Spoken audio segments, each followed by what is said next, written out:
3:27:22. 3:27:22. Gyanena drishta tattvena.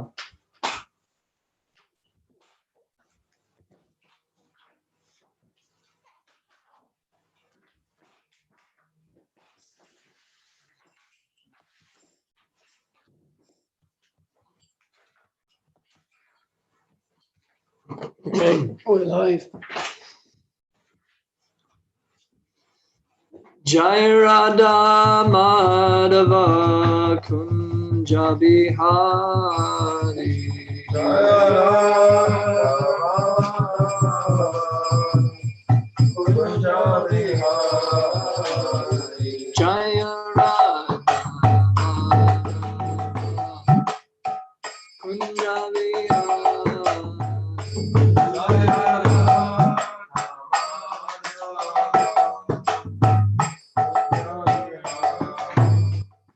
Jaya Gopi Janavallabha Girivaradha.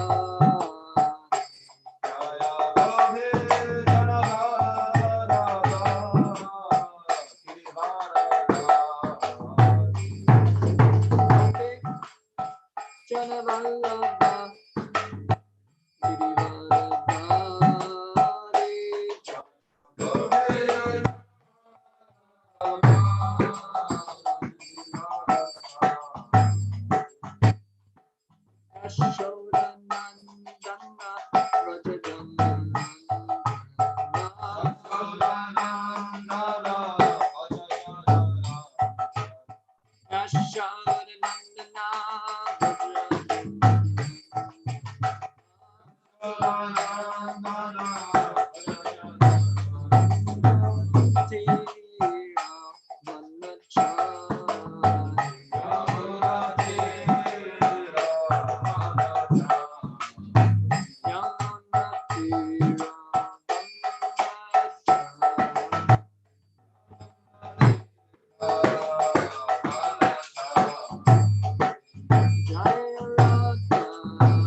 Radha Madhava Ki, Shri Shri Pancha Tattva Ki, Karantara Shima Bhagavatam Ki Jai, Gaura Bhakta Vrinda Ki Jai, Nitai Gaura Premanandi.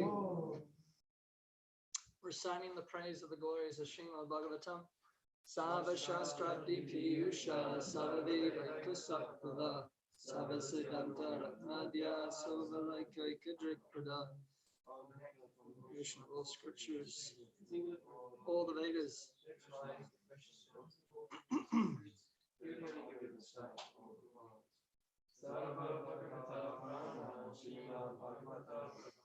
Kali Donato Dita Ditya Shri Krishna Parivatita.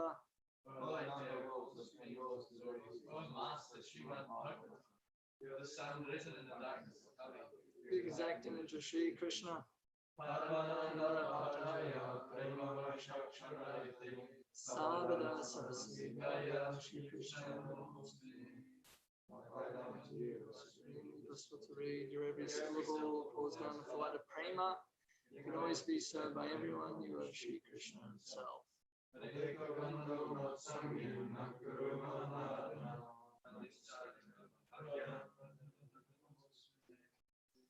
My only friend, my constant companion, my spiritual master, my great wealth, my savior, my good fortune, my source of ecstasy, I bow down to you.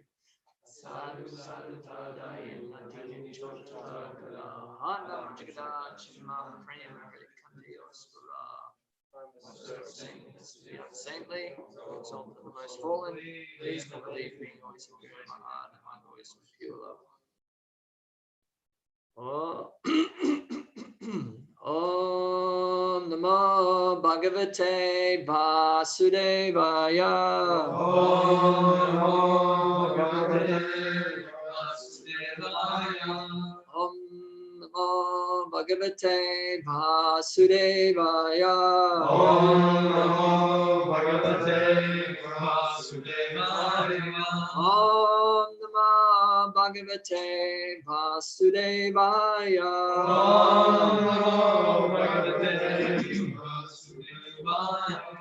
Reading from Granthara Srimad Bhagavatam, Canto 3, entitled The Status Quo, Chapter 27, Understanding Material Nature, Text 22. Please repeat. Gyanena drishta tattvena vairagyena baliyasa tapoyuktena yogena Tivrenatma samadhina Gyanena drishtatattvena Vairagyena baliyasa Tapoyuktena yogena Tivrenatma samadhina Gyanena drishtatattvena Vairagyena baliyasa Tapoyuktena yogena Tivrenatma samadhina Jnanena drishtatattvena Vairagyena baliyasa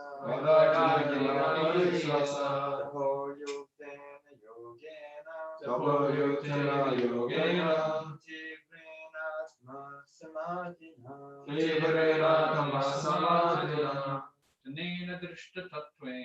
Jnanena drishtatattvena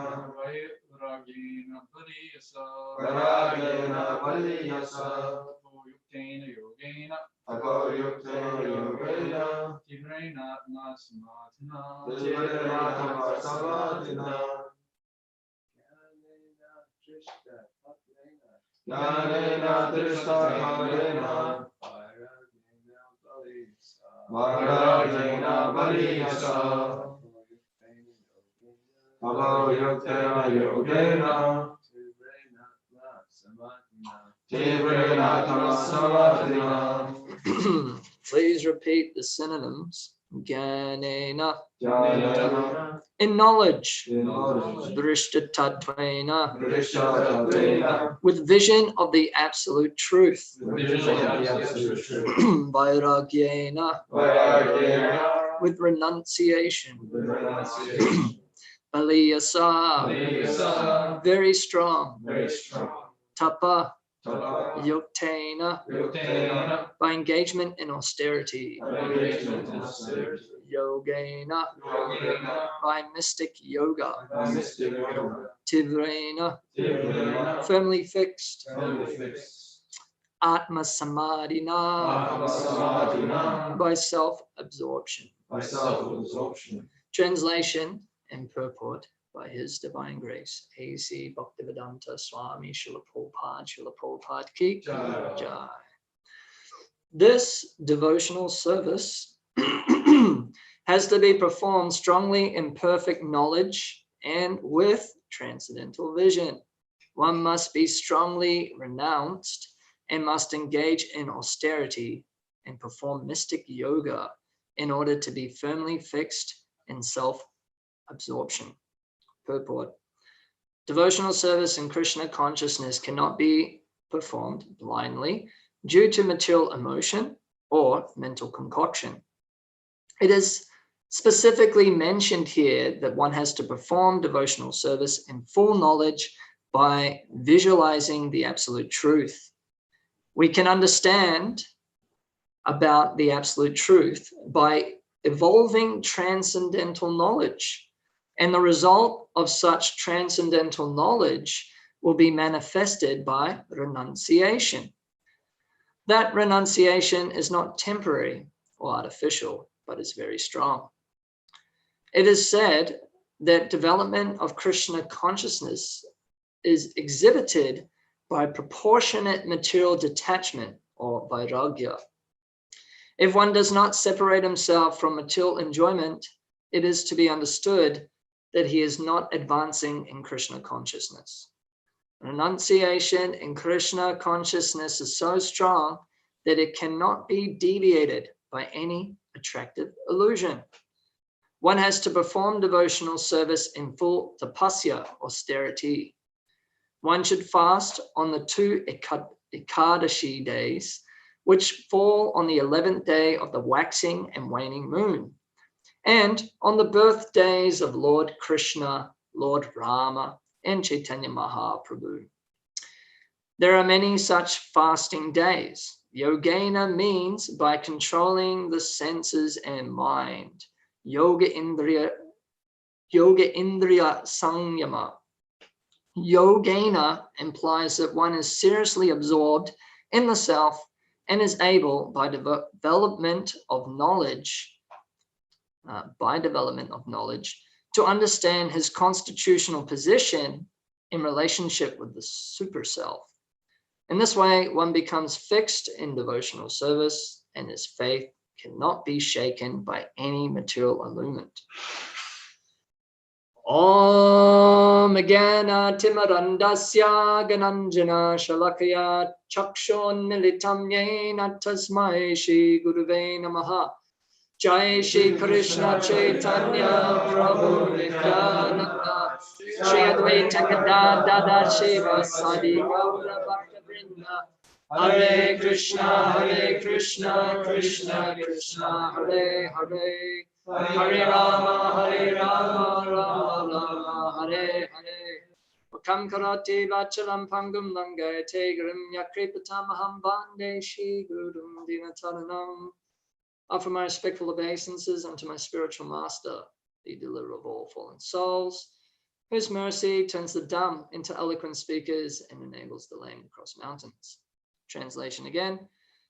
This devotional service has to be performed strongly in perfect knowledge and with transcendental vision.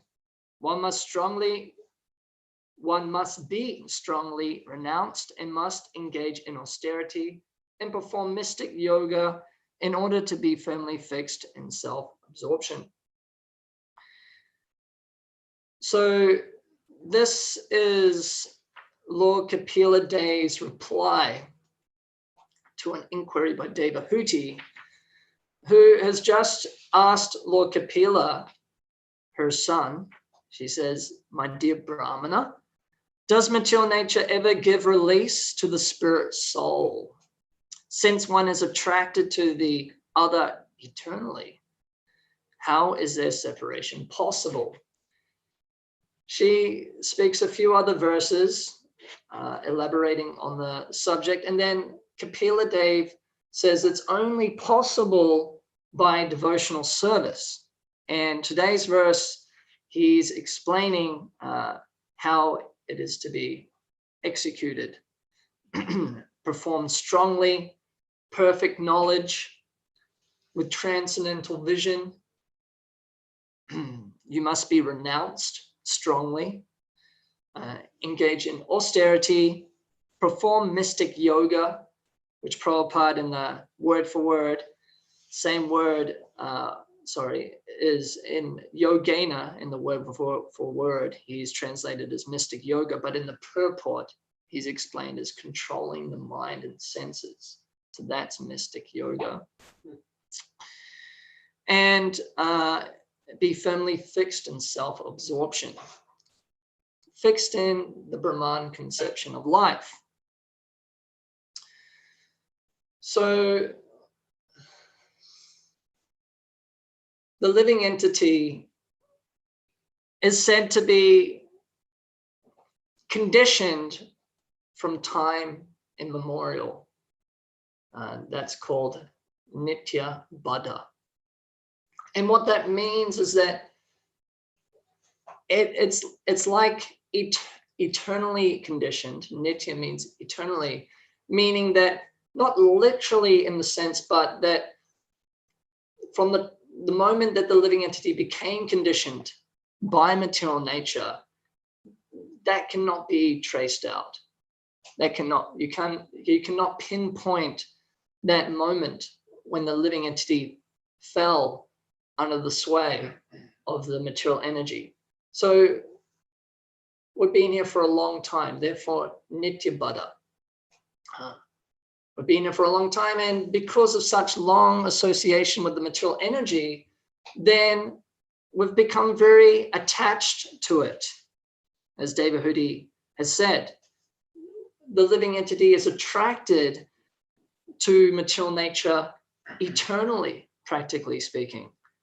And therefore, how can it be possible to break such an attraction, to break such an attachment? So let's explore that topic. One of the other things that she mentioned also is that one may become liberated by basically the effort of oneself, generally by jnana, philosophical speculation. She says, even if the great fear of bondage is avoided by mental speculation and inquiry into the fundamental principles, jnana, sankhya, it may still appear again, since the cause is not seized. So this is a very important point. What has caused us to come in contact and bound by the material energy? There's different ways of looking at that.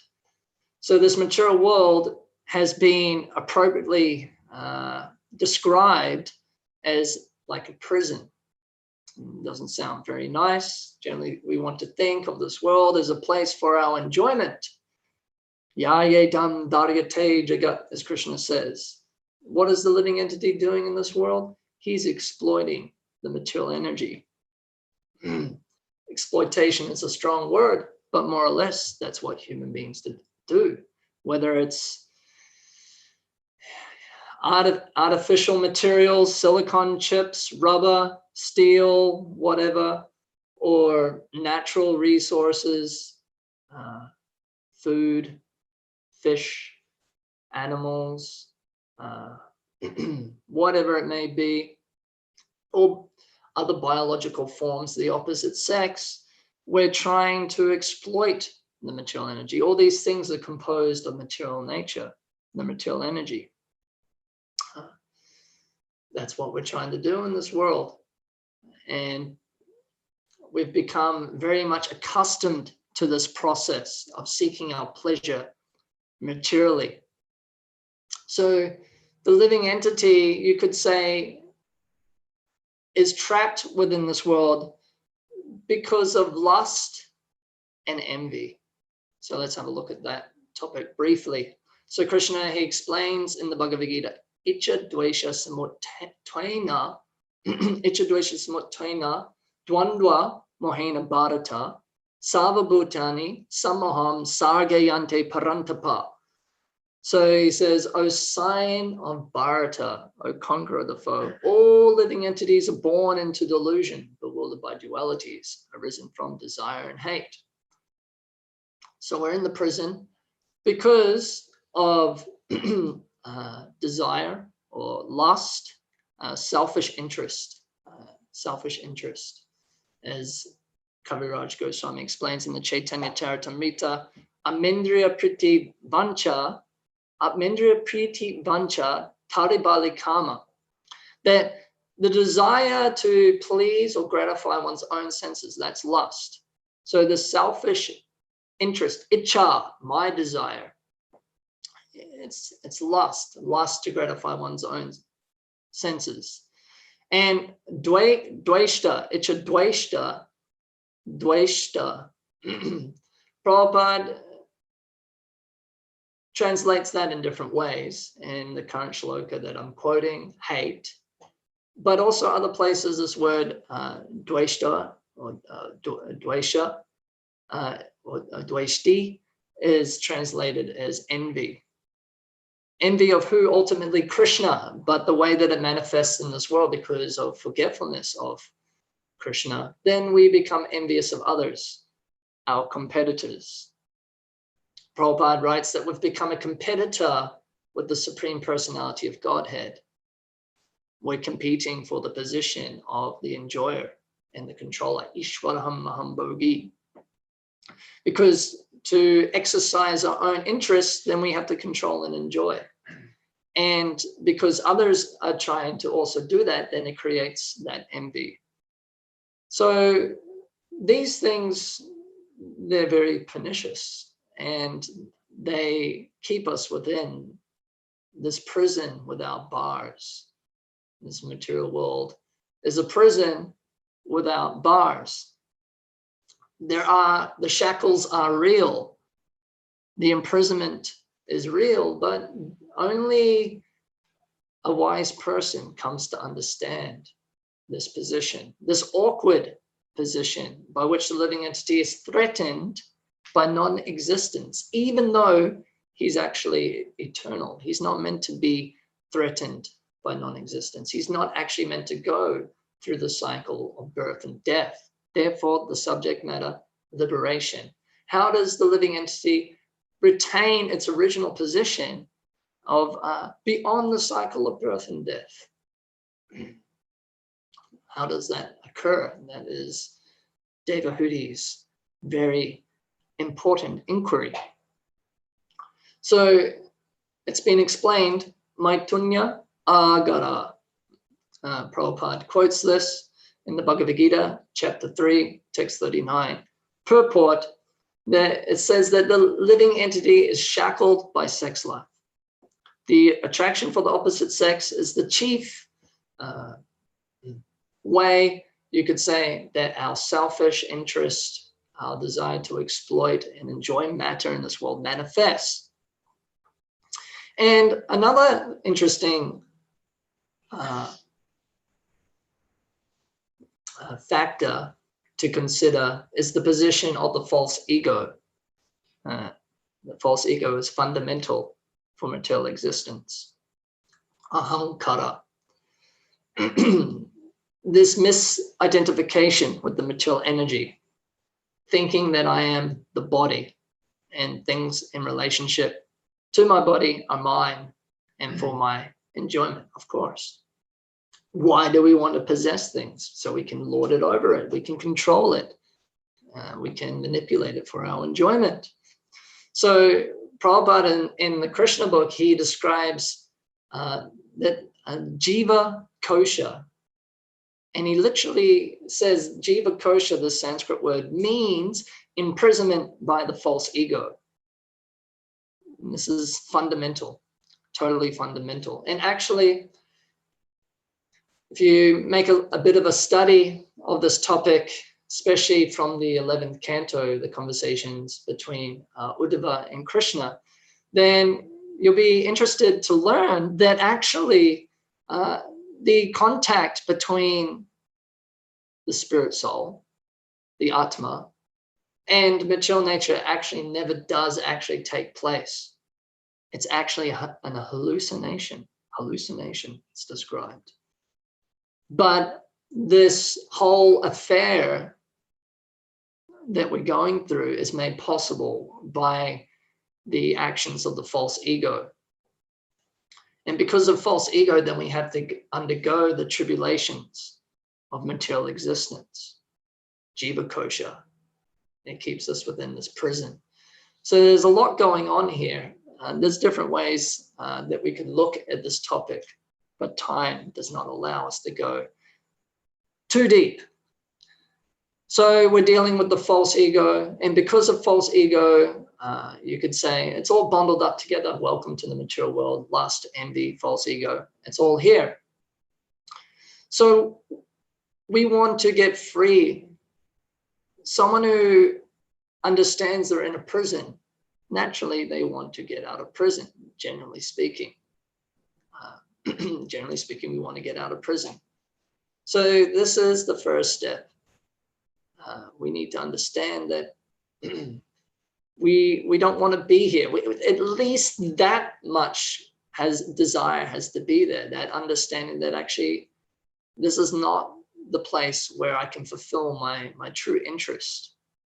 This is not the place where I'll find happiness. What is life without happiness? What is life without love? Right? So we all desire that.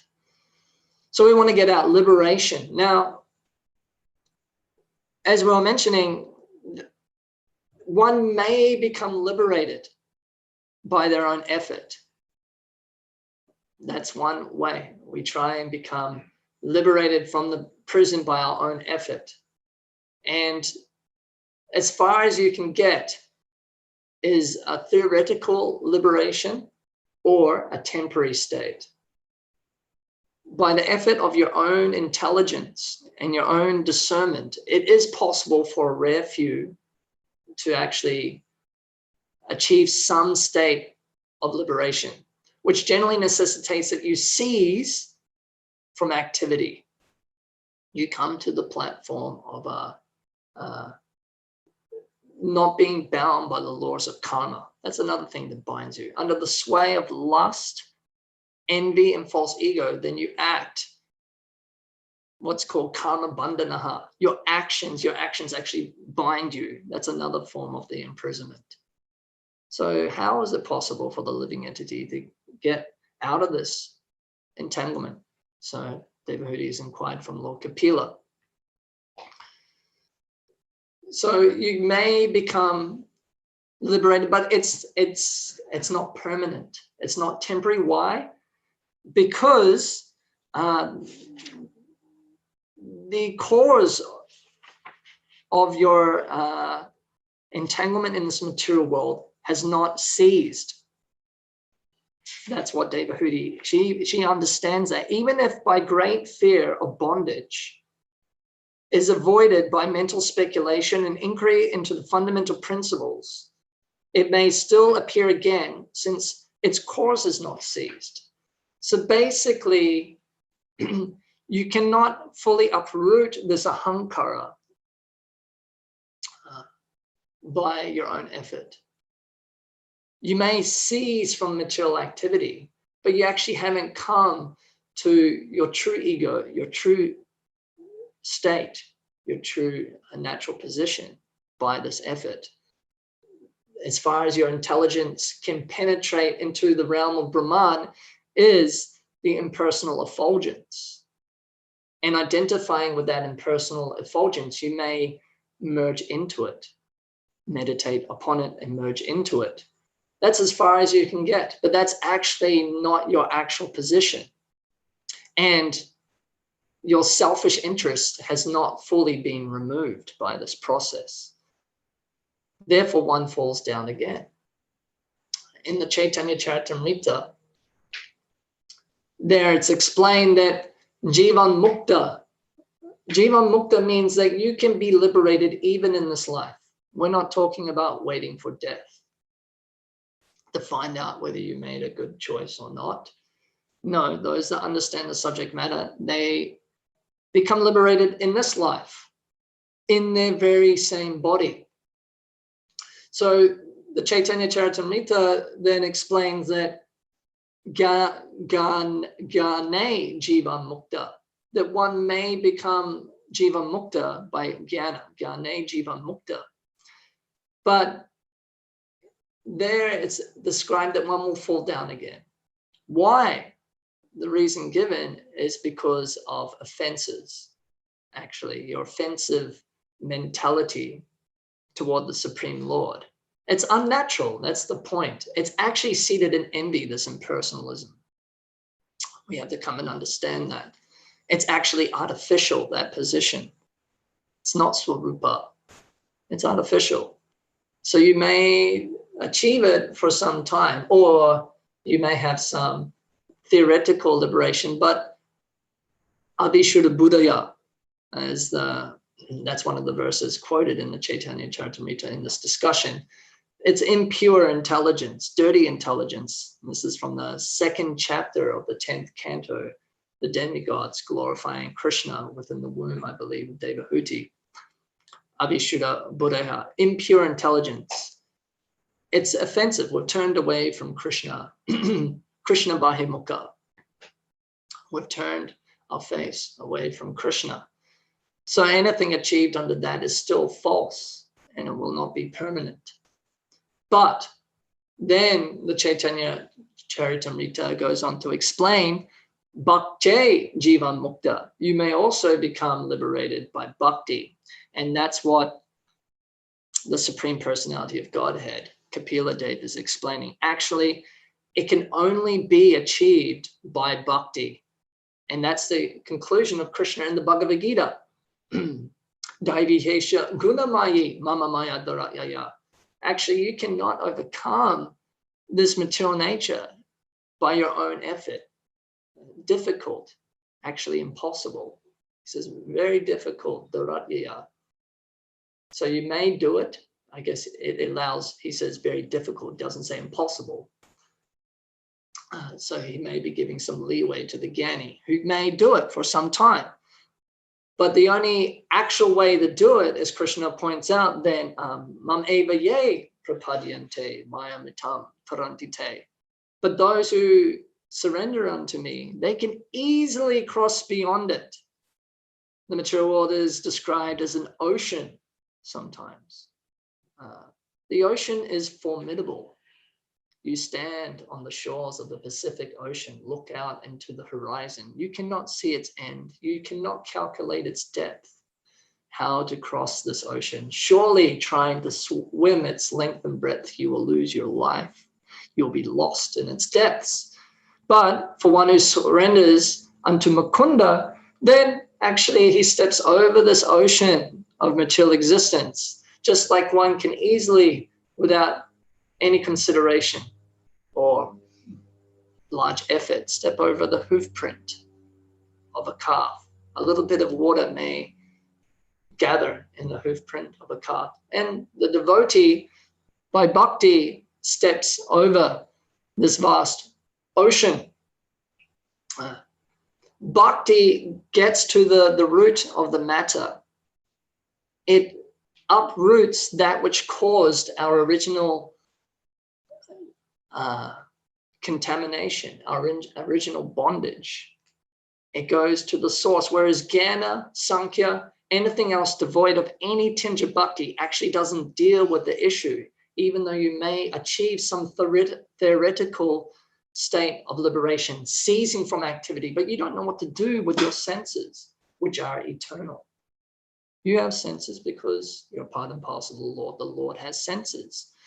So that's the point. Prabhupada points out that, yes, you may realize you are Brahman by Jnana, but you don't understand what are the activities of Brahman.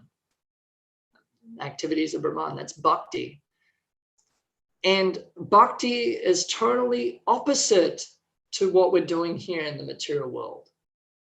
It is totally opposite. The consciousness, the mentality, totally combats what is causing us to be trapped in here. The false ego, jiva kosha, maitunya agara, selfishness, exploitation, yaryedam daryate jagat, what causes us to be in this world trying to find happiness in the material energy. Therefore, only by bhakti actually do you attain liberation. So there are many things that are listed in this verse: knowledge, transcendental vision, renunciation, austerity, mystic yoga, absorption in the self. Bhakti entails all of this, all of this. We only get the chance to perform bhakti by the grace of the spiritual master. We only come to understand our position as a spirit soul, servant of the Supreme Spirit Soul, by the grace of the spiritual master. Otherwise, you're just wandering out throughout this whole universe, up and down, all around, until you meet a devotee. Then you come to the position of understanding who you really are. So we have to have a spiritual master. Tadvigenatam sakurum ivabhigats. Chet samit pani shotriyam brahmanishtam, Mundaka Upanishad explains. If you want to learn the transcendental subject matter, then you must approach a spiritual master. The symptoms of such a spiritual master is that he's expert in understanding the Vedic conclusion, and as a result of that, he constantly engages in the service of the Supreme Personality of Godhead, Brahmanishtam. Rupa Goswami says that in the very beginning, Ado Govashrayam Sadama Pritya, you should take shelter of a bona fide spiritual master, inquire about religious principles. That is the Sadhu Marg. And the Rig Veda, Om Tad Vishnu Paramam Padam Sada Pashyanti Suraya Diviva Chaksha Atatam Yad Viprasal Vipanyavo Jagri Vamcha Samindite Vishnu Yat Paramam Padam. Some say the Rig Veda is the oldest, though, as we were hearing yesterday. It's eternal. All the Vedas are eternal. But some scholars place a lot of importance upon the Rig Veda. So here's a shloka from the Rig Veda. The spiritual master, the devotees, they're always seeing the supreme abode of the Lord. Just as one with ordinary vision can see the sun's rays in the sky. And because they can see that abode, then they can reveal it to us. So transcendental knowledge, this knowledge that I am a servant of Krishna, Jivara Swarupa Hoya Krishna Das, is made possible by the grace of the spiritual master, not by your own effort. By your own effort, you cannot attain bhakti. By your own effort, you may attain Brahman, but that will not last. That will not last unless you come to understand the activities of Brahman. So the spiritual master gives us the sword of knowledge by which we can actually cut ourselves free from this material world. So Krishna mentions that in the Bhagavad Gita. And he also mentions it in the Uddhava Gita. In the Uddhava Gita, it says you should get that sword of transcendental knowledge and you should sharpen it by service to the spiritual master. That's how you keep your sword sharp, serving the spiritual master. And with it, then you can cut yourself free from this material world. You can actually attain your true glory as a servant of Krishna. That's the actual true glory of the soul, a humble servant of the Supreme Lord, the humble servant of the spiritual master. So Divya Gyan Hridaya Prakashita, only by the spiritual master do we come to understand this knowledge. He teaches us who we actually are in relationship to everything else, Sambandha. He teaches us how to act on that understanding, Abhideya, and what is the ultimate conclusion, what is the goal, what is to be achieved, the prayojana. So there are many pastimes of the Supreme Lord, and though these pastimes are historical, some of them are also symbolical. They have symbolism in them. So I'm hearing and chanting about the pastimes of Ram. So I'll share something to finish on from that. So in the Ramayana, we know after some time in the Dandakaranya forest, Sita, Ram, Lakshman are there. And Ravana, incited by his sister, Shripanika, hatches a plot to capture Sita for his own pleasure. So Ram, he is the Supreme Personality of Godhead. Lakshman, he is the Supreme Personality of Godhead. He is the original spiritual master. And Sita is the goddess of fortune, Bhakti personified. Ravana, he symbolizes insatiable lust. So influenced by his sister, then Ravana goes to Maricha. Maricha is a Rakshasa with much mystic power, very powerful person. But he's doing tapasya. Ravana incites him to take the form of a golden deer. This deer is not within the confines of the 8,400,000 species that actually exist. It's not one of them. It's something never seen before, so to speak. So wonderful, a Bhuta deer, a wonderful deer. And the idea is, seeing this deer, then Sita will ask Ram to capture this deer, and the deer will lead Ram away, and Ravana theoretically will be able to take Sita captive. So what happens? We know that the plan is executed perfectly. Ram is convinced to go capture the deer, who is Maricha, leads him off into the forest, far away. And when Ram, he actually realizes, as Lakshman pointed out, that this is actually a demon. He says, I know all the 8,400,000 species, and this is not one of them. It's a demon. Don't go, Ram. But as the pastime must play out, he does go. And then Ram, realizing that this is actually the demon Maricha, he kills the demon.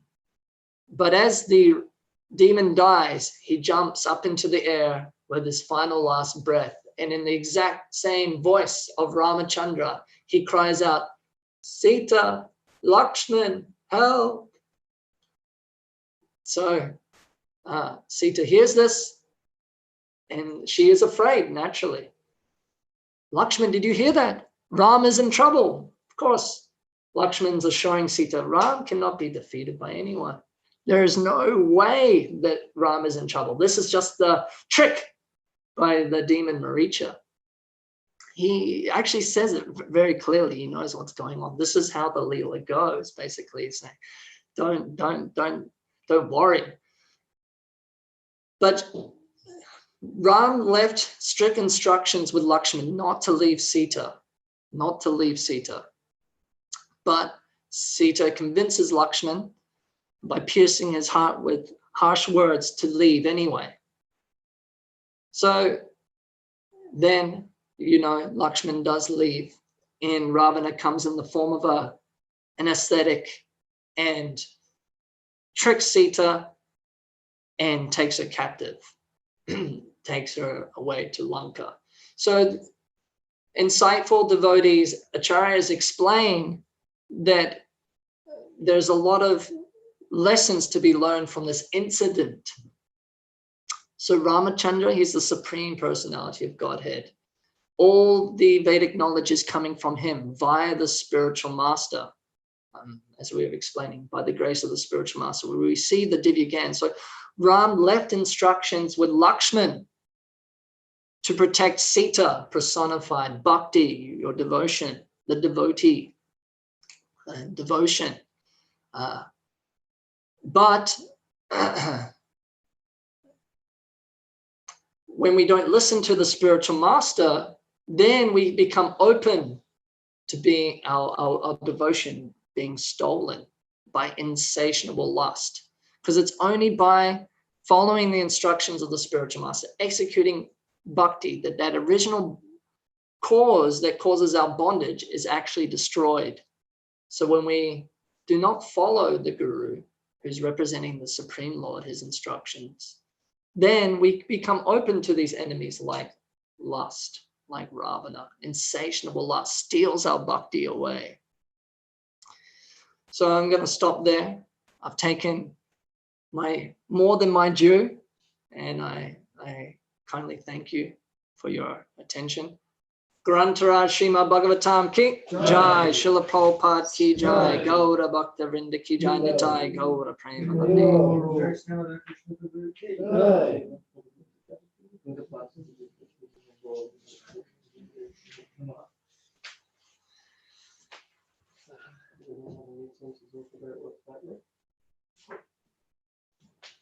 How do you stop this thing? And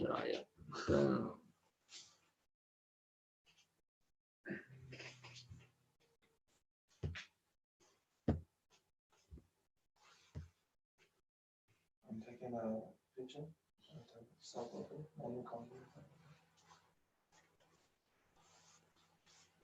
Is that a question or a statement?